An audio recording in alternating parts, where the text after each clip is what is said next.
The Poverty of Breadtube by Inverse. We all live in strange and dangerous times. Most of us are trying desperately to make some sense of it. I am no different. Let's begin with something of an introduction. I'm not anyone in particular, just a full-time worker who wants socialism yesterday. The intersection of my material circumstances, my rudimentary knowledge of socialism, and the halcyon campaign of Bernard Sanders led to my long general slide to the left. After the familiar, triumphantly tragic failure that ensued, I sought to deepen my understanding of what went wrong, how it could be different, and absorbed lefty thought to bolster this. Same as anyone who spends any time engaging in the online left space. I've watched a variety of videos on Breadtube, the ubiquitous ContraPoints, Bosch, H-Bomb, Sean, Peter Coffin, The Serfs, and many others. Taken as is, some of their videos are informative, usually well-produced, entertaining for sure. Most of them, I would even say. These days, however, socialism seems to be on the lips of many online left personalities, and yet their understanding of it leaves much to be desired. Couple this with the growing followings some of these content creators have seen, people eager to make sense of the chaos of their lives, and it becomes more and more imperative that we know what we're talking about. When it comes to the issue of socialism, what it is and how we get there is plenty to critique about the general level of consciousness of your average socialist breadtuber. I intend, with any luck, to make a critical assessment of the prominent notions about socialism within that side of Breadtube, in the hopes of working toward a better understanding of socialism at a time when it is so desperately needed. So what follows then is the result of my aforementioned long general slide. I'll avoid naming specific breadtubers as offenders of these, as I see them at least, misinformed notions. But if you watch some of the few names I listed before, or others, as I do, you can probably imagine who they might be. We should start our investigation at the beginning and define some terms, mostly for those who might not quite be following so far. What exactly is Breadtube? The exact definition is probably up for debate. It's a somewhat nebulous concept, as there is some ambiguity between where it begins and where it ends. What seems particular to it, however, is an association with the popular left. As you can imagine from the name, it largely substantiates itself on YouTube, although it echoes into Twitter and social media, as most things on the internet tend to do. Over time, particularly in accordance with the campaign of Bernie Sanders and the beginnings, however illusory, of a progressive movement in his wake, they have taken up, to some degree or another, the title of quote-unquote socialists, or the identification with the tendency at least. As the saying goes, of course, first is tragedy, again is farce. Breadtube, and indeed the entire online left, could only find the movement as it existed, largely crippled in social fact by the disintegration of union participation and the general worsening of conditions for workers. Despite growing wealth, aka accumulation, led by ghosts and the pale shadows of socialist intellectuals, conjoined, as if by necessity, to the political revolution that could hardly pass for FDR, let alone Lenin. Thus, it is not entirely surprising that Breadtube has largely assimilated the thoughts of such luminaries as Noam Chomsky and Richard Wolff, though not exclusively. The long-beaten corpse of market socialism and the proclaimed quote-unquote Marxian economic theory, extolling the virtues of worker co-ops and workplace democracy as the alternative to capitalist production. It's no wonder they cling to the closest chance they have, at least so far as they're aware, of getting out of this hell. Bernie Sanders and Jeremy Corbyn, the Squad, this or that social movement, and failing that, well, Biden is doing better than nothing at all, which is apparently the only alternative. I disagree. Since the intent of this article is not necessarily to critique Chomsky or Wolff or any of the others particularly, I will instead comment on the cross-pollinated ideas which Breadtube shares with them, and tends to view favorably. I will begin with worker cooperatives as the quote-unquote socialist solution to capitalism, and by extension, the syndicalist ideal. The simple fact that worker co-ops coexist with and in capitalist society are completely legal and unmolested, except perhaps on the market, should tell you everything you need to know about them. The reality that they are potentially more efficient and productive than traditional firms is not an argument in their favor, at least from the socialist perspective. Something that has been under vicious attack, and has been for the last 40 years, is the hard-won rights to forming a union and collective bargaining, coupled with wages that far lag productivity, a general gutting of the social safety net, and so the progressive plunge of the working class into ever more pitiless competition for the most meager of crumbs. It's almost as if the workers organizing and associating together in their own interest is far more dangerous to the capitalists than the workers establishing a firm to compete against them on the open market, an arena where the rules of engagement are always in the favor of those capitalists. Mondragon, the world's largest worker cooperative, is also the 10th largest company in Spain.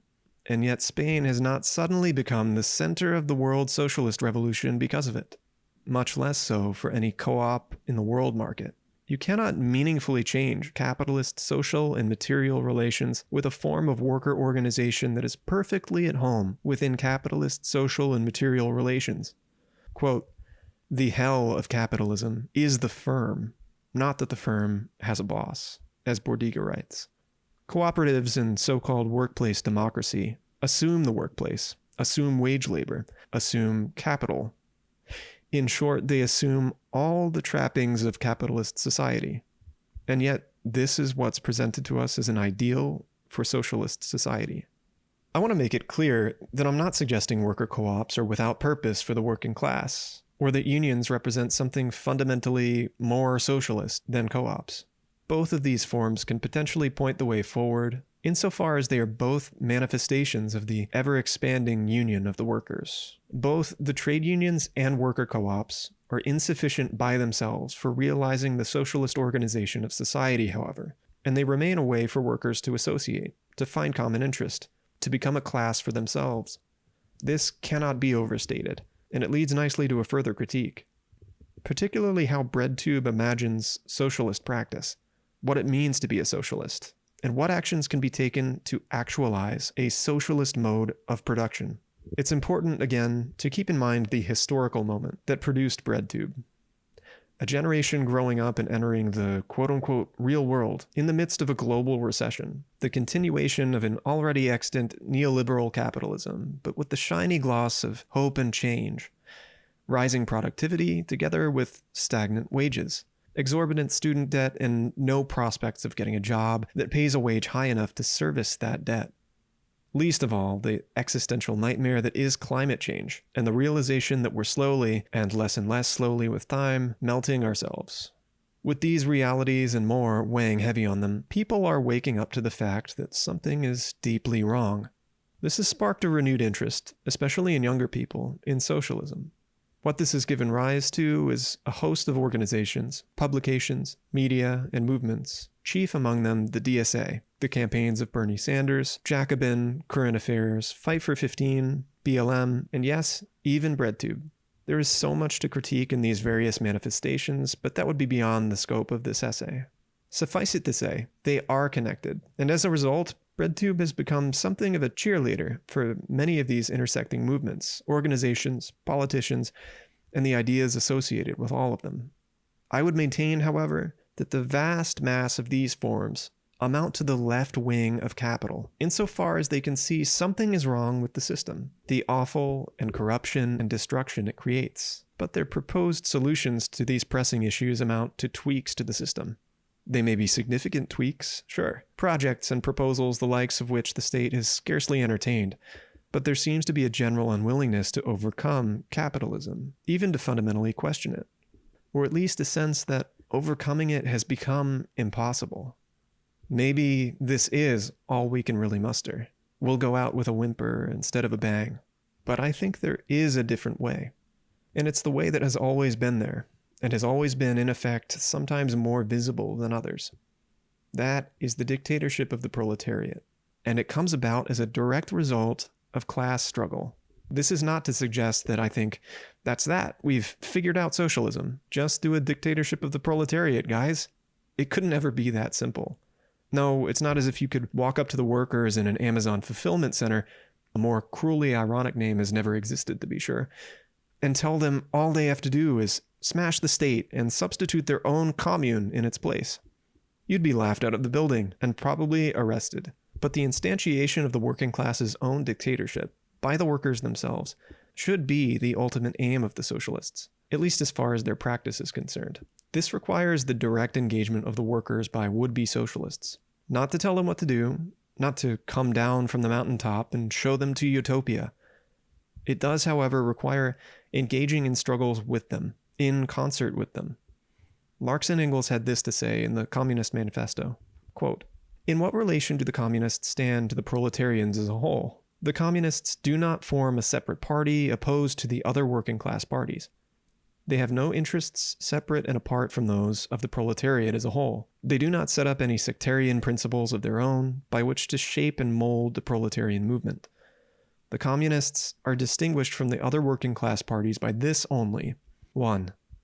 In the national struggles of the proletarians of different countries, they point out and bring to the front the common interests of the entire proletariat, independently of all nationality. 2. In the various stages of development which the struggle of the working class against the bourgeoisie has to pass through, they always and everywhere represent the interests of the movement as a whole. The communists, therefore, are, on the one hand, practically the most advanced and resolute of the working class parties of every country, that section which pushes forward all others. On the other hand, theoretically, they have over the great mass of the proletariat the advantage of clearly understanding the line of march, the conditions, and the ultimate general results of the proletarian movement. Obviously, we are not in a great position of power right now. We cannot expect immediate results. But our actions must begin somewhere if they are ever to do anything, and we must understand the line of march, where our intervention in the struggle is most fitting to the movement.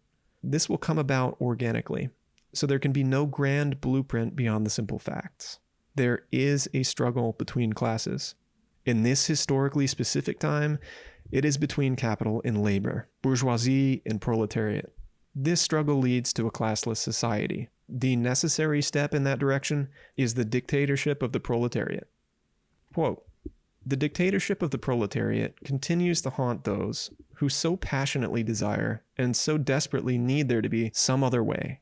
They want a bread and roses revolution, and like the descendants and perpetuators of the so-called model victory of the Lawrence textile strike, only care about the movement, not the end goal, even if that means the liquidation of the victory. Maybe the next Syriza, the next Bolivarism, the next Rojava, the next Sanders, maybe the next Corbyn, the next Occupy, the next Popular Front, the next permutation of social democracy, the next liberation movement, the next social movement will open up a new road for the working class. Anything but the revolution, anything but the proletarian dictatorship." End quote. Socialist practice is not arguing with conservatives or liberals or fascists or suckdems or tankies or anarchitties. Socialist practice is not pimping progressive politics, stumping for Bernie or Corbyn or whichever bourgeois politician or party has the best opinions and platform, or pushing to vote for the lesser evil when all else fails. Nor is it simply putting ideas in people's heads, hoping one day as if by magic they'll suddenly realize they're being exploited and do something about it. Socialist practice can really only ever be about the working class, joining in their struggle against capital for higher wages, lower work hours, better conditions of labor, free access to healthcare and education, and equal ability among all members of the class to sell their labor power, and the explicit and full-throated defense of the most vulnerable members of the class everywhere. But beyond simply asking for more, pushing the limits of the demands capital is capable of stomaching, it is showing in reality that the only freedom for workers lies in their emancipation, which can only be brought about by, quote, abolishing the conditions of their own life. That means the end of wage labor, of capital, of the market, of commodities, of value, and most importantly, the end of the proletariat as a class. This necessity is something you will never hear uttered in a video on Breadtube. Although some Breadtubers would deride the notion of the so-called marketplace of ideas, most of their efforts seem to fall well within this paradigm. Socialism seems to them just an idea among many, a correct opinion to be held whose horizon can only ever be bourgeois, a platform for some progressive candidate or party to run on, a set of prescriptions meant to make for a better, more humane capitalism. It could not possibly be the outcome of a really existing struggle between classes, a real movement in the world, always there beneath the surface. Such a conception would, after all, require more than proselytizing for this or that politician or policy. It would require real action, in the real world, among real workers, without pretension. It would, in short, make for bad content. So what's the alternative? Read theory? Act without thinking? Neither of these things seem sufficient. And on an individual level, there seems to be nothing that can be done. Overcoming alienation and atomization, central to the capitalist social relation, has to begin somewhere. It must be in some sort of community with a clear purpose and aim to work together for something better. This would be the primary impetus for writing this article. It may seem, and it's largely true, that there is no easy way to get from where we are to where we want to be. Between that chasm lies knowledge, theory from the source, and the uncastrated history of the class struggle. But you don't have to go it alone. I'm a member of a Discord server, which you may have already read about, the School of Marxist Fundamentals. Together we study and discuss the theory and philosophy of Marx, the history of the Russian Revolution, and the most important period in history for socialism, with plenty of supplementary material, and repeat. My own understanding of socialism has advanced more in 8 months than in the last 4 years combined, and I have, infamously, as you might learn, missed a significant portion of the curriculum. Not, of course, to suggest that I know it all. On the contrary, I don't even know a fraction of it. I only mean to say that this has been the single most useful source of information and education in my path so far. This is because we've created a real community, where people can come together as comrades and openly talk about socialism, theory, history, or really anything. Jiu-jitsu, beans, hamsters, black metal, guerrilla tactics, trans rights, how we're feeling that day, or even the dictatorship of the proletariat. That said, a theory that cannot inform or produce an active practice in the world is mere mental masturbation, a simple ideal, and a practice that is not grounded in theory, that accurately represents the material reality of the world, is empty and meaningless action for the sake of action. What we're seeking to do is precisely to discover, or perhaps more accurately to rediscover, a practical way of realizing socialism that is based on the actually existing conditions of the working class as we encounter it today. Unlike the idiot Caleb Maupin, I don't think Breadtube should just go away. I have laid out an honest critique, but there is still some use to be had in a variety of platforms that seriously inform people of the theory, history, and practice of socialism and class struggle. Breadtube as it exists is not yet that, but it could be. If you currently watch these videos and personalities, or even if you are one of the parasocial relationships making videos that could be considered part of Breadtube, and you are serious in your convictions, join us in learning how we might change society from one concerned with only producing profit and misery into one that unconditionally meets and expands human needs. The proletariat has a world to win, and nothing to lose but their chains.